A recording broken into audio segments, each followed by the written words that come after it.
Hello, my friend, and welcome to training video 2 in the Mompreneur Revolution training on how to build an engaged community. In this training video, we are going to look at the types of communities and how to position yours. Yes, let's get clear, my friend. There are more than one types of communities that you can build. And it makes sense that you build a community based on the current goal that you have for your business. So we are going to look at, why do you want to create a community? What is the current business goal that you have? And how can an engaged community fulfill this? Then we're going to look at the customer journey, because try as you may, and you can have the best community in the world, but no one community is going to take somebody from just finding out about you to becoming a super fan. Even if it's the best, most engaged community in the world, it's just really difficult for that to happen, because your community is about conversations. It's about a common bond. It's about all of these things. So it makes sense that you create a community in relation to your customer journey. So dependent on where people are in the customer journey, in terms of, do they know about you? Have they purchased from you? Are they ready to become fans? That is how you are going to create your community. Let's look at that in more detail. First of all, I want to ask you, why do you want to create a community? Now, I know for a fact you're sitting there with your cup of tea, rising your eyes to heaven, going, Orla, I want to create sales. I want to get more people to download my app, to buy my product, to buy my service, to do all of these things. And I totally get that. But we've discussed in the last training that a purchase or sales is only a small benefit of having an engaged community. You've got that brand awareness, you've got that market research, you've got that increased customer attention. There are so many benefits to having a community. It's not just about the sales. Now, in our final video, we will discuss more about how to generate sales from your community, but only after I've taken you through all of the steps.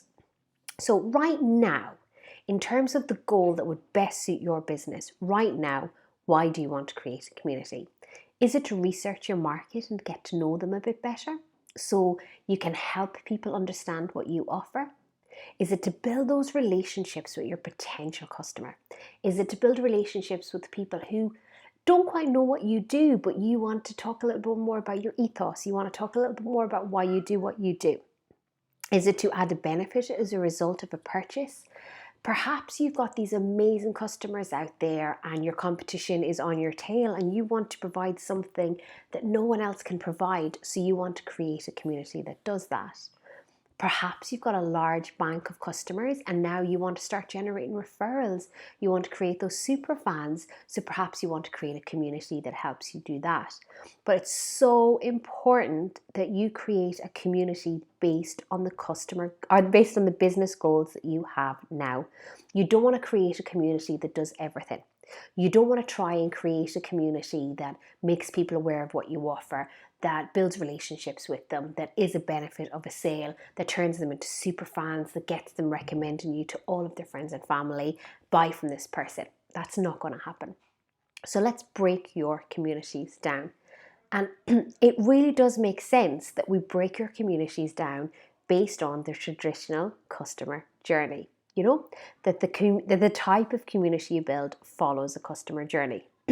As I mentioned, no community will take members from finding out about you to super fans overnight. It's just not going to happen. Please, please, please, please, let's just get on with creating the right community for you and not this one size fits all. So let's look at that diagram there on the right hand side, and this is a traditional customer journey. So let's take a look at the bottom. People become aware of what you offer. They become aware of your ethos. They become aware of you, your brand values, your personality. They start to like you and they're like, oh my God, I like what this person offers. I like what this business offers. It doesn't mean I'm ready to buy yet, but it means I want to find out a wee bit more about them. So they start to engage with you. They engage with your posts on social media. They engage with you at networking events. They start a cheeky like, a cheeky follow. They're really getting to like you. So they subscribe to your newsletter. They click follow on social media. They join your groups. They're like, oh my God, I want to know more about this person. And then they convert. And then when they're ready, they buy from you. Okay? So buying is not the end of the customer journey. It is a step in the customer journey, because after they buy from you, you really want them to become excited about what you offer. You want them to fall in love with your product or service. You want them to be like, oh my God, that was the best money I've ever spent. And you want them to ascend up to become an advocate. There's somebody that's like, oh, I'm like me in Starbucks. I go to Starbucks. I'm proud that I go to Starbucks. I sit there and I talk about it. And then you want them to promote you. You want them to share you on social media, invite their friends to your events, become an affiliate.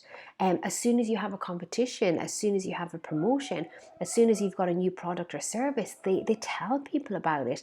They tell you their experience, how amazing it's been, and you get return customers. And when people start to promote you, your marketing bills come down, because you are benefiting from this amazing word of mouth. You have stronger customers, and they don't just buy from you once, they buy from you time and time again. So it makes sense that we create communities that work along this customer journey. It makes sense that we cover all avenues of this customer journey with the right community for you, so that you can encourage people to buy from you. So, my question for you is, which community works best for you? Is it an aware and engaged community where you introduce people into a community so they get to know more about what you offer and you get to know more about them? You're making them aware of what you're doing. Is it an excite and ascend community? Have you got happy customers out there already? Have you got people that have purchased from you and now you want to create a community for them, where you reward them, where you encourage them to converse, where you get them excited about what it is that you offer? Or perhaps you already have these excited customers and you want to turn them into advocates and you want them to promote what you offer. And in order for them to do that, they need to really, really feel valued and really, really feel welcomed so that they can do that. Now, you may be thinking, well, I'm at all different levels here and I may have to make 3 communities. Yes, you might have to do that, but it's important that you start at one at a time and do the most pressing. And then once you get the hang of it, once you start creating that content, once you start encouraging people to talk, then move on to your next community. So let's look at the first type of community, aware and engaged community. It's about getting to know your members and them getting to know about you. So these communities raise awareness of your brand, your product, your service. You are not directly selling to them. I mean, I can tattoo that across my forehead. I will if I have to, but rather you are facilitating them learning about what you offer, and you are encouraging discussion about you, your product, your industry. That bond that ties them together, that's what you're encouraging the discussion about.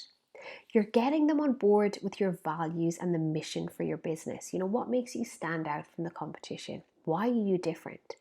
And it's important that you set the tone of your community and your approach to business. So not all personal trainers are the same. Not all coaches are the same. Not all shops are the same, not all products are the same. So it's very important when you are welcoming people into your community, the very early doors, you say, this is what our community is about. This is what we expect through your community guidelines. And they just know that they're welcome. Is it a positive approach? Is it a supportive community? Is it one where they go asking for help? You really have to set the tone of your community early on. Some of the goals that you might have in setting up one of these communities might be to increase brand awareness. You might be to increase engagement with members. You might want to increase offer awareness, let people know a bit more about your products or services.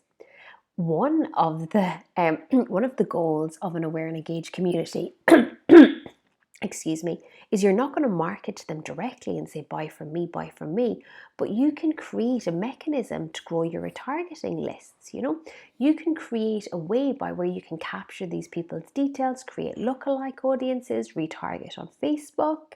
It might be a way of growing your website traffic dependent on how you set up your community. And yet, of course, you can use these communities to increase market research. There are so many benefits of aware and engaged communities. It's just unreal. And it's a great place to start with your first type of community if you don't already have a pool of happy customers who have purchased from you. So, as we've discussed, your community is not going to be about your business. It's not going to be about you. It's going to be about that bond that ties people together, and it's going to be about what's going to encourage them to talk and what's going to encourage them to have those conversations. So if you're a makeup artist, you might create a community around natural makeup tips and natural makeup products. If you sold bicycles, you might create a community about outdoor living, getting off the terrain. Loads of places around the country to go cycling, to have picnics, to get outdoors. If you provided baby classes, you might set up an aware and engaged community around parenting advice. Now, right now, I want to share with you two communities that I really like that are aware and engaged communities. One is Charlene Flanagan Makeup. She is a makeup artist from where I'm from, and she's fantastic. And her community is around her Instagram following and her stories, but her community is very much around a mum of two, providing makeup tips and natural makeup, and about running a business as a mum. So it's really, really quite lovely. The next community that I want to share with you from an Instagram community, it's called Kids Eat in Colour. And when you're looking at Kids Eat in Colour, this lady provides amazing food tips. She is a dietitian, so that is her job, that is her profession, but she doesn't create a community around dietitians. She creates a community around how kids naturally eat. And I did not know this, the Eat in Colour. And she provides all sorts of tips and tools and tricks on how to get kids to eat more fruit and veg, how to expand what they're eating, why they're not eating certain food, and it's a fantastic Instagram community to follow and to be a part of. So, more aware and engaged examples is Gary Vaynerchuk has got a Gary Vaynerchuk community, and you can see there. Gary created this group to bring value to like-minded individuals, that common bond, and to provide first access exclusive content for those in the group. So he's rewarding people by being members of this group by sharing his content early. We are looking for people who want to bring value to fellow entrepreneurs, hustlers, business owners, and help create the most impactful Facebook community ever. Wow, that is a mission. Okay, that is a mission. Another aware and engaged community I wanted to share with you on Facebook is BBC Good Food Healthy Diet Plan. And that one ties in really well because, again, I've shared Kids Eat in Colour from Instagram. It works really well because there's so many food communities out there and there's so much to do about food, but it doesn't mean they have to be the same, And in that BBC Good Food Healthy Diet Plan, that's actually a sub-community of BBC Good Food. And we'll talk about that in future training. So if you find you get loads of members to a community, one of the best ways to manage this is to create sub-communities or to create sub-threads based on what they're interested in. But do you see, in these communities, no one is trying to sell. Nobody's trying to say buy from me. They're merely making you aware of what they do, what they're an expert in, what they offer, and encouraging those conversations between members. So you're going to set up your aware and engaged community and you want to measure the success of it. And you have to ask yourself, is there steady member growth? We'll talk in future training videos about how to add members to your community, but you want to see, okay, am I consistently getting new members? Are more people aware of what it is that you offer as a result of this community? They might not yet be buying from you, but they know what you specialize in, they know what you do, they know the benefits of what you offer, they know your approach, Are more people aware of what you offer because of you creating this community, the content you share, the questions you ask? Are you building a group of people you can retarget with your marketing? Are you capturing those details? Have you got the right pixels set up on your website? You know, all of these things that you can do.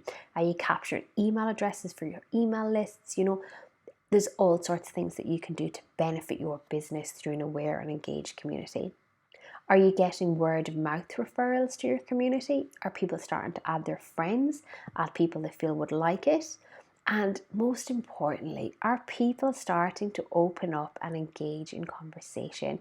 That can be the hardest thing when you start a community, is to encourage people to talk, to encourage people to have that conversation. It's not going to happen straight away. There's not going to be self-disclosure on day one, but are people now starting to open up and engage in conversations? Okay, so number 2, the Excite and Ascend communities. So these communities are for people who are aware of what you offer, and many have purchased from you. Not necessarily all people have purchased from you, but many have, because in some cases I don't need to have purchased from someone to know they're amazing, know they're fantastic, and recommend them to my friends and family. It may be the case that I'm just not ready to purchase from them just yet, but I may still recommend them. Excite and Ascend communities are often offered as a benefit of purchase. It helps members have a better experience of what you offer and get excited about using your product or service. Remember, you don't just want people to buy from you once. You want people to buy from you time and time again. As you develop your products, as you develop your services, you want people to return to you time and time again, and these communities help people to do that. And through doing that, they help increase buyer frequency and customer retention. The more people buy from you, the longer they stay with you, the more likely they are to recommend you, and the less cost there is for you in your marketing. And it helps you to nurture your relationships with the people who've purchased from you, because they're your bread and butter. These are the people that are paying your mortgage, paying your wages, allowing you to live the life of your dreams. It makes sense that you reward them. So here are some examples I found from Excite and Ascend communities. First one is PIO Live. Zoe, one of my friends and community members, has taken the PIO course by Charlene Johnson, and this community is for PIO instructors. So it's for people who have already purchased the course, but it's not just about the course. It's about people to support each other. No negativity allowed, to share examples, to share information. So basically, it's a community of people who have purchased this. That's not the common bond here. The common bond here is that they're industry professionals. They want to grow as instructors. They want to create better business for themselves. They want to be the best at what they do, and they want to support other people around the world in doing so. An Excite and Ascend community that I'm a member of is B-School by Marie Forleo. I did B-School back in 2016, and one of the benefits of taking part in B-School is that you get to join the B-School Facebook group. It's the B-School community. Last count I checked, there was over 26,000 members there. You can go on at any time, ask questions, get support, get feedback. It's absolutely amazing. Although we've all purchased B-School, the common thread there isn't that we've purchased B-School. The bond that ties all of us together is that we all want to grow the best possible business that we can. We want to become the best at what we do, and we want to get advice from other women who know what it's like to build an online business. And then there's the Fitbit community. Now, when you first look at this community, it does look like it's very Fitbit orientated, but trust me, it's not. When you delve a bit deeper, it's all about how to use the Fitbit to achieve your health and fitness goals, how to become the best possible version of yourself by using the Fitbit. And it's a fantastic forum, so I would strongly recommend taking a look at it.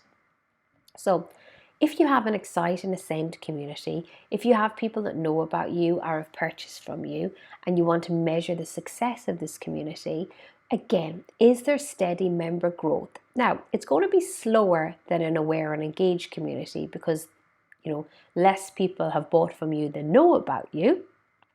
So it's going to be slower, but you still want it to be steady. Are you growing your email retargeting list because you're still going to communicate with these people via email? You're still going to remain in contact with them? Have you got increased click-through rates? Have you got increased email open rates?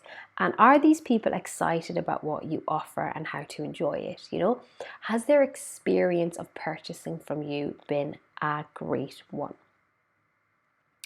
The third type of communities that I want to talk about is advocate and promote communities, where people become advocates for what you offer, where people become super fans. These communities consist of super fans who love what you offer and want to tell the world about you. When I asked in our community recently about, if people could describe me in a few words, what would they say? And most people came back with Starbucks and Wagamamas. I am a massive promoter of both, albeit not deliberately, and I would happily provide testimonials for them. I actively promote these businesses through word of mouth. I'm not an affiliate seller yet. I don't get any money back, but I am an advocate and a promoter. So people do this naturally. Happy customers do this naturally. So why don't you reward them with the community? Why don't you reward them by making them feel super, super special and just make them feel absolutely incredible so that you and your business benefits? And some examples of that is lots that I found online is Southwest there. You can see the Southwest Community Champions Program. So it's not just people that have purchased from them, it is the champions that have purchased from them. It allows you to get recognized, it allows you to receive perks, connect directly with the company, and also lead the community. Then I wanted to show you Facebook Business, become a partner. So it's not just that you use Facebook ads, it's not that you just use Facebook Blueprint, but you become a Facebook Business partner. You get a badge of honor on your website. You tell the world that you are trained by Facebook, you are a partner with Facebook. They've obviously got really high standards and you meet those. So it's something different for you and for your business. So advocate and promote examples are everywhere. You just have to look a bit harder for them and you'll see that there are super fans absolutely everywhere. And how you measure these communities is that you want more testimonials. These people are going to provide you with increased testimonials. Perhaps you're releasing a program, an online program, you're selling your product all over the world and you want affiliate sales. People as part of these communities will become affiliate sellers for you. What that basically means is they will sell your product or service to their own communities, to their own lists, We want to see the number of active promoters increase and again, the number of word of mouth referrals increase as well. So I did tell you in the introduction slide that there was going to be a lot of information in this training, and the purpose of this is only once you understand what makes a successful community, only once you understand why there are different types of communities, can you create the best possible community for you. Because once you become aware, then you can start to take on board what works best for you and put it into action. So in summary, there are 3 key types of community. No one community will take a client from not knowing about you to purchasing from you and becoming a raving fan. But that's okay, because you can always create more than one community. Now, I want you to get your Jessica Fletcher hat on and become a detective and start to observe the communities you are in. What do you like? What do you not like? What works for you? And how can you be aware of this when creating your own communities and basically implement what you like? Look at a large number of communities, get loads of ideas, add your personality, add what works for you, and then implement it. Thank you for listening, and I look forward to seeing you in the next training.